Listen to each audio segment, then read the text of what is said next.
کا التفات ادھر نہ ہو، اپنے کام سے کام رکھیں، اپنے کام کو پورا سر انجام دیا جائے، احسن انداز میں دیا جائے، لیکن اس انداز کو، اس کیفیت کو کہ کوئی انسان غلط سوچنے پہ مجبور ہو، اس حد تک نہ جایا جائے۔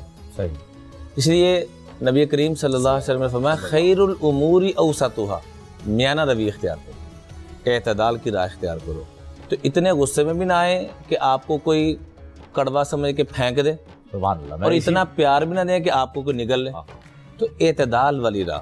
البتہ آج مرد حضرات بھی اپنی بیوی کا فون آ جائے تو کہتے ہیں میرے پاس ٹائم نہیں ہے، اور کسی اور خاتون کا فون آ جائے تو بے شک ایک گھنٹہ بات ہو جائے، یہ بھی غلط ہے۔ اسی طریقے سے خواتین اپنے گھر میں رہتے ہوئے خامن کے لیے بننا، سنورنا، پیار دینا، اپنائیے دینا، یہ کم ہوتا جا رہا ہے، اور یہی وجہ بن رہی ہے طلاق کی ریشو بڑھنے کی۔ ایک بڑی وجہ میں عرض کر رہا ہوں، بہت بڑی وجہ۔ کسی پروگرام میں جانا ہے، کسی محفل میں جانا ہے تو پورا وہ محبت کا انداز وہاں، چاہے وہاں وہ میل ہیں، فیمیل ہیں، سب کچھ، لیکن مرد جب گھر میں آئے گا تو وہ جیسے علامہ صاحب نے فرمایا، بڑی خوبصورت بات فرمائی کہ مختلف حیوانات ہمارے اوپر مسلط ہوئے تھے، جس کا تذکرہ قرآن پاک میں موجود ہے کہ لہم قلوب لا یفقہون بہا ولہم اعین لا یبصرون بہا ولہم آذان لا یسمعون بہا اولئک کالانعام بل ہم اضل۔ جو لوگ اپنے دل دماغ کو صحیح استعمال نہیں کرتے وہ اللہ کے کاغذوں میں جانوروں سے بھی بدتر ہو جاتے ہیں۔ اللہ۔ ٹھیک ہے، ایک تو یہ چیز عرض کرنی تھی۔ دوسرا، آج کا جو ہمارا موضوع غصے کے اعتبار سے، اس میں ایک دو گزارش عرض کرنا چاہوں گا اگر اجازت ہو تو۔ جی ضرور۔ غضب کا لفظ عربی میں غصے کے لیے استعمال ہوتا ہے، اور جہاں پر بھی غضب کا لفظ استعمال ہوا ہے عربی میں، تباہی کی انتہا کے لیے ہوا ہے۔ مثال کے طور پر سورہ فاتحہ میں ہم بار بار ایک لفظ پڑھتے ہیں غیر المغضوب علیہم، یا اللہ ان لوگوں سے بچانا جن پہ تیرا غضب نازل ہوا، یعنی سب سے زیادہ اللہ کی جو لعنت اتری ہے وہ یہود پہ اتری ہے۔ مغضوب سے مراد یہاں یہود ہے۔ اس کے بعد غضب کا لفظ آپ عربی ڈکشنری میں اٹھا کے دیکھیں، الغضابی، الغضوب۔ الغضوب چیچک کے اس مریض کو کہتے ہیں کہ جس کا پورا بدن بیماری سے بھر چکا ہو، سرخ ہو چکا ہو، وہ تباہ ہو چکا ہو۔ اور الغضوب اس سانپ کو کہتے ہیں جس کا ڈسا پانی نہ مانگے۔ تو جب انسان غصے میں ہوتا ہے تو اس کا ڈسا ہوا بھی پانی، میں الحمدللہ پہلے بھی جیسے میں نے عرض کیا تھا کہ پورے پاکستان کی جیل خانہ جات میں بیانات کے لیے جاتا ہوں، اور پھر دوبارہ وہ دوسرا مطلب نہ لے لیجیے گا کہ پتہ نہیں، وہ ایک آدمی ہمارا دوست مذاق میں کہنے لگا، ایسا مذاق بھی نہیں کرنا چاہیے، کہنے لگا کون سا ایسا گناہ ہو گیا کہ آپ بار بار عمرے پہ جا رہے ہو، تمہارا گناہ ہی معاف نہیں ہو رہا۔ تو ایسے ہی وہ مجھے اکثر دوست کہتے ہیں تو جیل میں بہت زیادہ جاتا، تو ان سے کون سا ایسا گناہ ہو گیا تو ہر دوسرے دن جیل پہنچا ہوتا ہے۔ تو جیل میں الحمدللہ اللہ کے محبوب علیہ السلام کے پیغامات کو پہنچانے کے لیے تو میں قیدیوں سے بقیہ گناہوں کے بارے میں ڈسکس نہیں کرتا کہ بھی کون کس گناہ کی وجہ سے ہے، لیکن غصے کے متعلق میں ضرور پوچھتا ہوں اسد بھائی، غصے کی وجہ سے اندر کون کون آیا؟ تو 70 سے 80% ہاتھ کھڑے ہوتے ہیں۔ آپ مانیں گے 70 سے 80% ہاتھ۔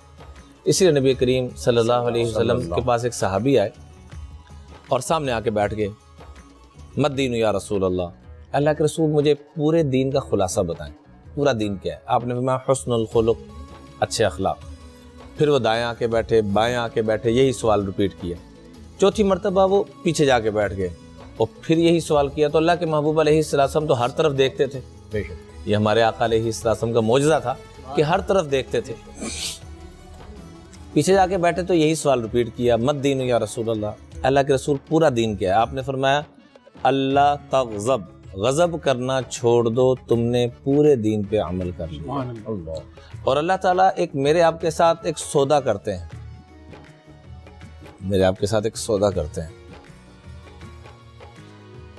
اللہ اکبر۔ جنید جمشید مرحوم کی برسی تھی تو ان کی ساری فیملی آئی ہوئی تھی، سارے بچے ان کے آئے ہوئے تھے، ایک شو پہ ہم پروگرام کر رہے تھے، تو میں نے ان بچوں سے کہا، میں نے آپ کے بابا کو سینکڑوں وظائف بتائے، میرا 18 سال سے ان سے تعلق تھا، انشاءاللہ اس موضوع پہ بھی کبھی گفتگو کریں گے ضرور، کہ وہ کیا غصہ پینے والا شخص تھا۔ عملاً باتیں کرنی بڑی آسان ہے، آپ مجھے کہنا اخلاق کے اوپر گفتگو کرو تو میں 10 گھنٹے، غصے کنٹرول کرنے پہ گفتگو کرو تو 10 گھنٹے بات کروں گا، جب عمل کی باری آئے گی تو سب سے پہلے میری چھٹی۔ تو میں نے ان بچوں سے کہا، میں نے کہا ایک چیز صرف اپنے اندر لے آؤ، کسی وظیفے کی ضرورت نہیں۔ کہنے لگے وہ کون سا وظیفہ مولانا؟ میں نے کہا غصہ کرنا چھوڑ دو۔ تمہارے بابا کے اندر یہ صفت اتنی زیادہ تھی. تو اللہ تعالیٰ ایک سودا کرتے ہیں فہیم بھائی میرے آپ کے ساتھ، ہر مسلمان کے ساتھ بہن. سودا کیا کرتے ہیں؟ حدیث قدسی ہے، اللہ تعالیٰ فرماتے ہیں اذکرنی اذا غضبت، جب بھی تمہیں کبھی غصہ آ جائے اپنا غصہ نہ نکالنا، میری عزت کی قسم میں تمہیں 3 انعام دوں گا. اللہ قسم کھا کے کہتے ہیں غصہ نہ نکالنا، میں تمہیں 3 انعام دوں گا. سب سے پہلا انعام فلا اہلکوک فی من اہلک، جب اسی گناہ کی وجہ سے لوگوں کی تباہی کا وقت آئے گا میں تمہیں دنیا آخرت میں تباہی سے بچا دوں گا. سبحان اللہ. تم نے میرے بندے اور بندی کو تباہی سے بچایا اپنا غصہ نہ نکال کر، میں اپنے غیظ و غضب سے تمہیں بچا دوں گا. دوسرے نمبر پہ اس وقت کی جو دعا تم مانگو گے، اس وقت کی مانگی دعا کو میں رد نہیں کروں گا. سبحان. اور تیسرے نمبر پہ جو انسان غصہ نہیں کرے گا، اللہ اور اس کے محبوب علیہ الصلوۃ والسلام کا وعدہ ہے، جو حق پر ہونے کے باوجود غصے کو چھوڑ دے گا. میرا حق ہے کہ میں آپ کے پاس میری ایک چیز آ گئی یا میرے پاس آپ کی چیز آ گئی، آپ کا حق بنتا ہے کہ آپ مجھ سے لیں، لیکن آپ جھگڑا ختم کرنے کے لیے غصہ نہیں کرتے تو اللہ کے محبوب فرما رہے ہیں جنت میں میرے قدموں میں فہیم آ جاؤ گے تم. سبحان اللہ. تو یہ 3 انعام، ہر دعا قبول ہوگی اس وقت پہ، آپ کی وہ دلی تمنا آپ یہ آزما کے دیکھیں. اس کے اوپر میں ایک واقعہ بھی پیش کرنا چاہوں گا اگر آپ کی اجازت ہو تو. جی. ہمارے استاد محترم مولانا ظاہر شاہ صاحب رحمۃ اللہ علیہ بہت بڑی ہستی گزرے، جن کے بارے میں مشہور تھا کہ یہ ایکس رے کی مشین ہے، یعنی کشف کا اللہ نے اتنا ان کو علم دیا ہوا تھا کہ کئی غیر مسلم ایجنٹوں کو انہوں نے کہا کہ بیٹا کس چکر میں پڑے وہ اللہ کی غلامی میں آ جاؤ. کون سی غلامی میں؟ ان کو مسلمان کیا. اس لیول کی ہستی تھی. مولانا تاج میر صاحب کے استادوں کے بھی استاد، تو ہمارے بھی الحمدللہ ہمیں بھی وہ شرف مل گیا کہ ان کے قدموں میں بیٹھ آ گیا. ایک دفعہ انہوں نے اپنا خود واقعہ سنایا کہ ایک دفعہ ہم سفر میں تھے تو ہمارے ساتھ ایک دوست تھا، تو وہ بنگلہ دیش کا رہنے والا تھا، تو ایسی عربی بولتا تھا کہ عرب بھی حیران ہوتے تھے کہ یہ تو نے کہاں سے عربی سیکھی ہے؟ تو عرب ہے؟ میں عرب نہیں ہوں. تمہارے خاندان کا وہاں رہنا، کوئی میرے خاندان میں وہاں بھی نہیں رہتا، کہ کسی یونیورسٹی میں پڑھے ہو کہ وہ بھی نہیں پڑھا، عربی کہاں سے سیکھے؟ اور ایسی عربی بولتا تھا کہ عرب بھی حیران ہوتے تھے. اس نے عجیب جواب دیا، کہنے لگا میں نے یہ مسئلہ سنا ہوا تھا کہ غصے کے وقت کی مانگی دعا قبول ہوتی ہے. تو میرے ساتھ ایک دفعہ میرے دوستوں نے مجھے مارا پیٹا، برا بلا کہا، مجھے بڑا دکھ ہوا اور مجھے قدرت تھی، میرا ہلکا احباب بھی تھا، سب کچھ کے بدلہ لے سکوں، لیکن میں نے یہ مسئلہ سنا ہوا تھا تو میں نے دعا مانگی کہ اے اللہ مجھے عربی زبان سکھا دے. سبحان اللہ. کہتے ہیں وہ دن اور آج 16 سال ہو گئے ایسی عربی بولتا ہوں کہ عرب بھی حیران ہوتے ہیں. ماشاءاللہ. آگے سے سننے والے ان سے بھی بڑے تھے، مسکرا کے کہنے لگے او بھائی عربی تو ابو جہل کو بھی آتی تھی، یہ تو ہدایت مانگنے کا وقت. سبحان اللہ. واقعی کہ ہم کبھی کبھی جلد بازی میں ایسی چیزیں مانگ لیتے ہیں جن سے بہتر چیز بھی مانگی جا سکتی تھی. یہ تو عربی تو ابو جہل کو بھی آتی تھی. ابو لہب تبت یدا ابو لہب، ابو الحکم، اتنی حکمتوں کا باپ اس کو کہا جاتا تھا، لیکن ہدایت نہیں تھی.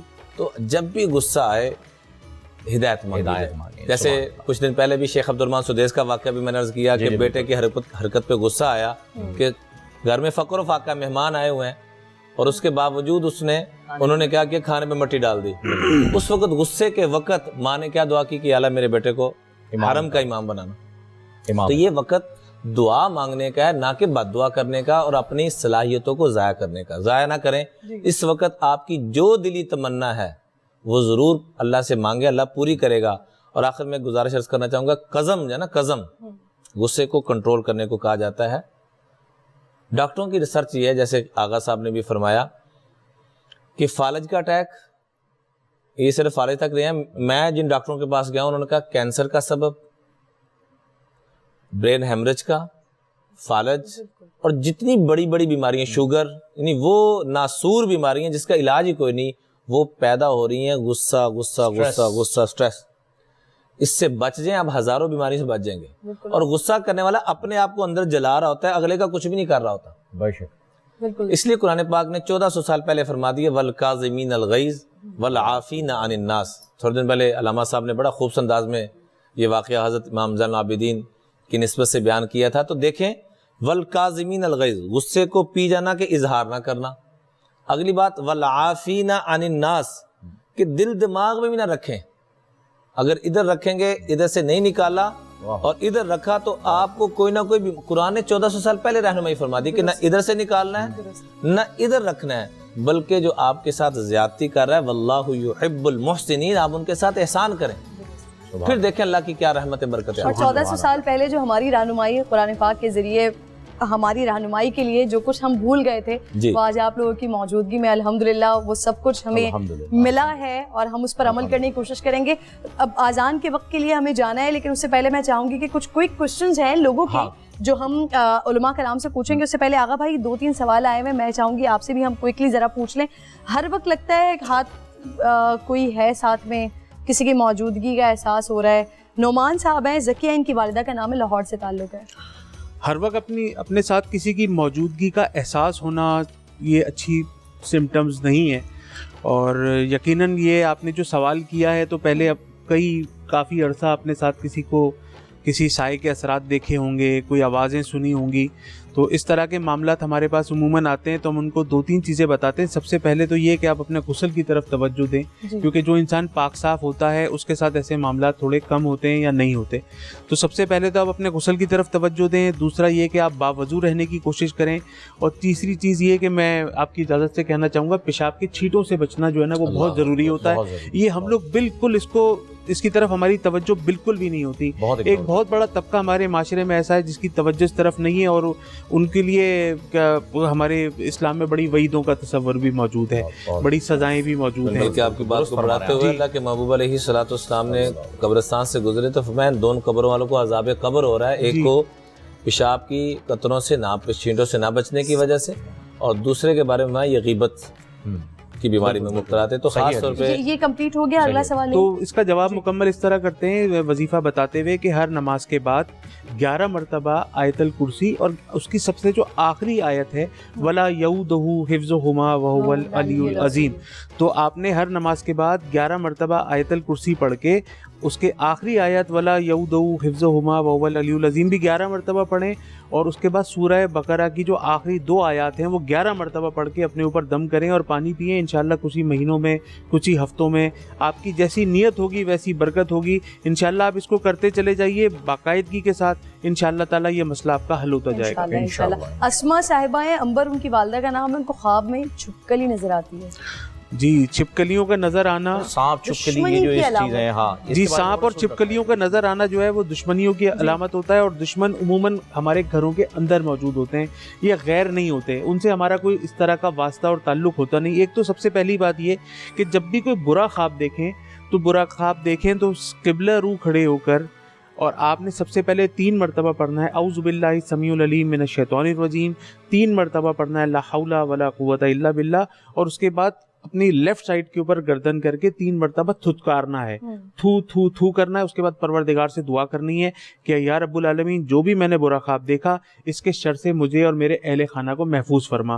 یہ عمل جو ہے یہ ہمارے اسلام سے، ہماری شریعت مطہرہ سے ثابت ہے، تو اس کو کرنے سے سب سے پہلے تو وہ برے خواب کے جو اثرات ہیں وہ ختم ہو جائیں گے۔ نمبر 2، آپ نے جا کے سب سے پہلے پہ صدقہ دینا ہے، جو آپ کی حسب استطاعت، کسی بھوکے کو کھانا کھلانا افضل ترین صدقہ ہے تو یہ دے دیجیے۔ اور تیسری جو بہت اہم چیز ہے وہ یہ لا حول ولا قوت الا باللہ العلی العظیم کی تسبیح روزانہ رات کو سونے سے پہلے 90 مرتبہ پڑھ لیجیے، انشاءاللہ تعالیٰ ان مسائل سے حل ہوگا۔ لیکن ایک اور جو بہت اچھا وظیفہ ہے وہ یہ کہ آپ علیہ الصلوۃ والسلام کی حدیث کا مفہوم ہے کہ جب آپ رات کو سوتے تھے تو سورہ فاتحہ آیت الکرسی چاروں کل، اول سورہ فاتحہ آیت الکرسی چاروں کل پڑھ کے اپنے دونوں ہاتھوں پہ دم کریں، پورے جسم پہ جہاں تک آپ کے ہاتھ جائیں وہاں پہ دم کریں اور انشاءاللہ سو جائیں۔ سورہ کافرون پڑھ کے سونا چاہیے، آخر میں جب سوتے وقت جب بالکل سونے سے پہلے سورہ کافرون اگر پڑھ لی جائے تو انشاءاللہ بہت سارے معاملات سے ویسے ایک اور آخری سوال لے لیجیے، پھر علامہ صاحب کی جانب جاتے ہیں۔ سیدہ صاحبہ ہیں، فائزہ ان کی والدہ کا نام ہے، بڑی تکلیف دہ بیچاری کی کنڈیشن ہے، کہہ رہی ہیں بار بار مسکیریجز ہو جاتے ہیں، تواتر کے ساتھ، اولاد کے لیے وظیفہ دے دیں۔ اللہ پاک کرم فرمائے، اولاد کی نعمت سے آپ کو مالا مال فرمائے۔ فجر کے بعد سورہ مریم پانی پر دم کر کے اگر پی لیا جائے تو انشاءاللہ یہ مس کیریجز کا سلسلہ بند ہو جائے گا۔ فجر کی نماز کے بعد سورہ مریم اور عشاء کی نماز کے بعد سورہ یوسف، عشاء کی نماز کے بعد سورہ یوسف، فجر کی نماز کے بعد سورہ مریم پڑھیں۔ لیکن وہی بات ہے کہ دیکھیں وظیفہ کر لینے سے افضل وظیفہ بعد میں دعا مانگنا ہوتا ہے۔ اور اچھے ڈاکٹر کو ضرور دکھائیے جا کے, کسی اچھی گائنوکالوجسٹ کو. یقیناً آپ نے دکھایا ہوگا, یہ کام آپ نے ضرور کرنا ہے, انشاءاللہ تعالیٰ آپ بامراد ہو جائیں گی انشاءاللہ تعالیٰ. مجھے اجازت دیں تو میں علامہ صاحب سے ایک سوال. ہاں بالکل بالکل, آپ سوال کر لیجئے. میری گزارش بس یہ ہوگی کہ امام زین العابدین کا جو واقعہ آپ نے اس دن سنایا تھا وہ آج ضرور سنائیے, کہ ہمیں یہ ابھی کوئی کوشچنز کرتے ہیں, ہم بالکل اذان کے بعد سنیں گے, اذان کے بعد سنیں گے. علامہ صاحب پوچھنا یہ چاہ رہی ہوں آپ سے کہ جب آپ غصے میں غلط کام بہت سارے, اور عموماً آپ غلط فیصلے ہی کرتے ہیں, غلط کام ہی کرتے ہیں, تو ہمارے پاس جو غصے کے حوالے سے سوالات آ رہے ہیں اس میں یہ کہ کیا اب آپ نے کوئی غلط کام کر دیا تو اب بعد میں جب ہوش آ گیا کہ غصے میں یہ غلط کام ہو گیا, اس کا کوئی کفارہ ادا کرنا ہے یا کرنا چاہیے یا کرنا ہوتا ہے؟ دیکھیے, پہلی بات تو یہ ہے کہ غصے کی کیفیت جب انسان پر طاری ہوتی ہے تو اس کی عقل کام نہیں کر رہی ہوتی. غصے کے بارے میں ہے نا کہ عقل کو کھا جانے والی بیماری ہے. تو جب انسان عقل سے کام لے تو ظاہر ہے یقیناً ایسا کام کرے گا جس کا کوئی نقصان کا پہلو ہوگا. اس کے اب دو ہیں, یا خود اپنے آپ کو نقصان پہنچا رہا ہے یا دوسروں کو. اگر اس نے دوسروں کو نقصان پہنچایا ہے تو ان سے معافی طلب کرے اور اس غلطی کا ازالہ کرے, اور اگر خود اپنے آپ کو پہنچایا ہے تو اللہ سے مغفرت مانگے اور آئندہ کے لیے اپنے آپ کو اللہ کی پناہ میں دے.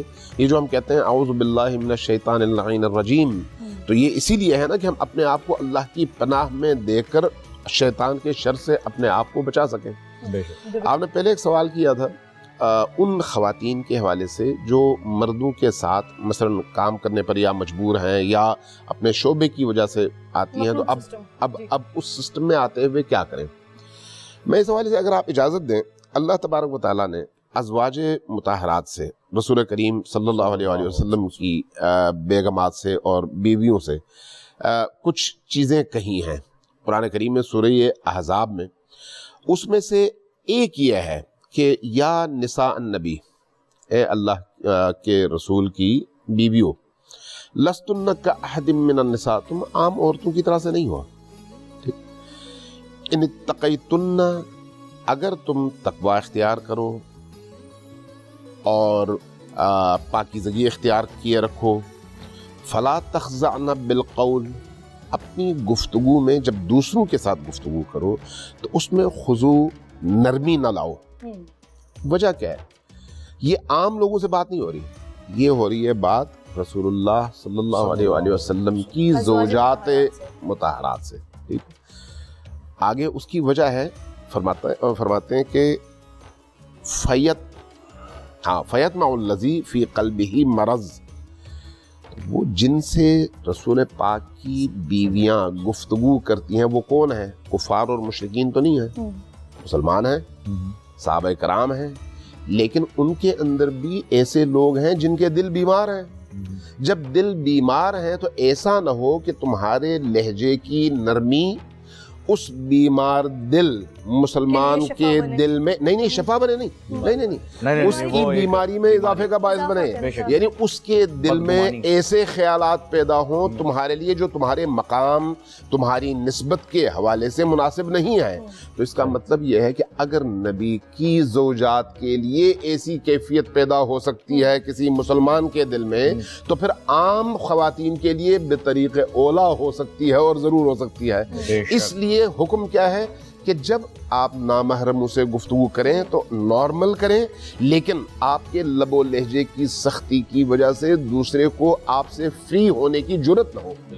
اچھا مولانا صاحب, میں نے جس سے آپ کی ناموس, آپ کی عزت, آپ کا وقار ہمیشہ محفوظ رہے گا. آپ کے لہجے میں تھوڑی سی نرمی آئی, ادھر شیطان داخل ہو گیا اور اس کے دل کی بیماریوں کا اظہار شروع ہو گیا. بہت میں نے کہا آپ کی بات کمپلیٹ ہو جائے قرآن کریم سے. میں نے وہ جو شفا کہا تھا وہ بالکل اسی تناظر میں تھا کہ اگر کوئی بیمار ہے یا کوئی اللہ معاف کرے کوئی ایسی ذہنیت کا ہے تو پھر ظاہر سی بات ہے اس کو جس چیز سے تسکین ملتی ہے وہ چیز خاتون کی بات کرنے سے. سحر کا بھی جو ہے وہ وقت ہو گیا ہے, تو میرے خیال میں اب ہمیں ایک وقفہ لے لینا چاہیے, اور جب ہم واپس آئیں گے تو اذان فجر کا وقت ہو جائے گا تقریباً. ایک دعا سن کے پھر اب جو ہے وہ اب ہم اذان کی طرف جو ہے وہ بڑھتے ہیں. جب ہم واپس آئیں گے تو اذان کا وقت ہو جائے گا, ابھی سحر کا وقت ہوا ہے. اجازت دیجیے گا ایک وقفے کے لیے رمضان میں. وہ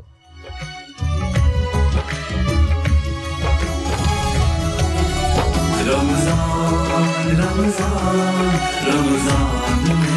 وہ اللہ اکبر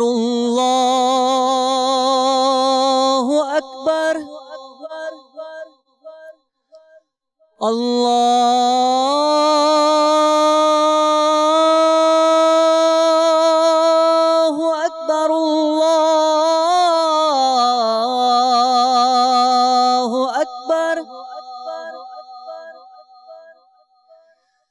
أشهد أن لا إله إلا الله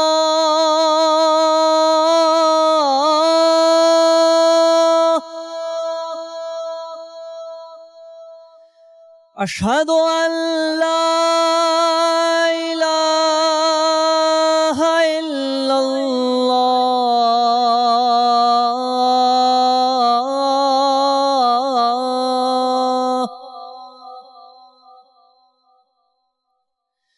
أشهد أن محمد رسول الله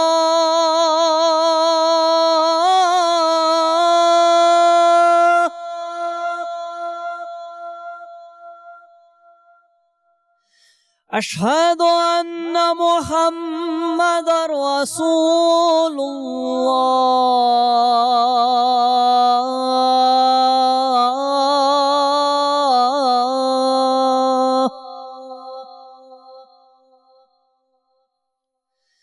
حي على الصلاة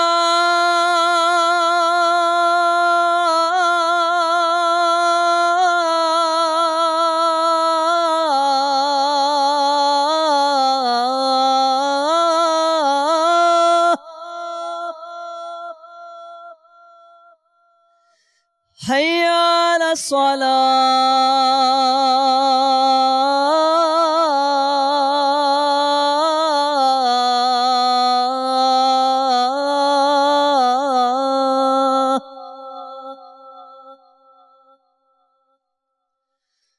حي على الفلاح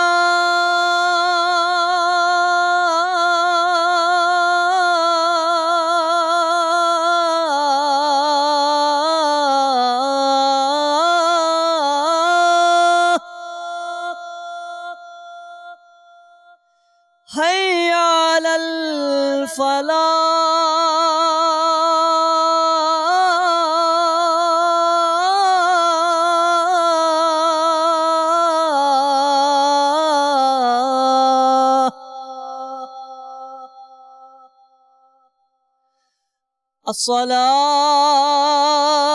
الصلاة خير من النوم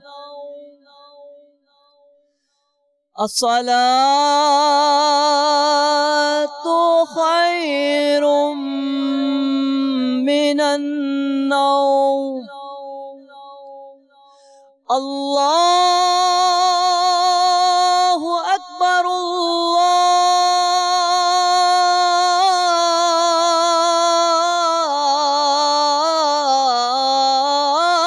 الله أكبر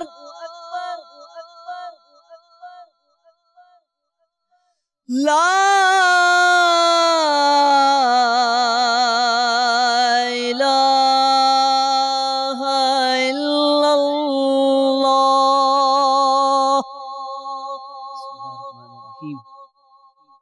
اللهم رب هذه الدعوة التامة والصلاة القائمة آت سيدنا محمدا الوسيلة والفضيلة والدرجة الرفيعة وابعثه مقاما محمودا الذي وعدته وارزقنا شفاعته يوم القيامة إنك لا تخلف الميعاد.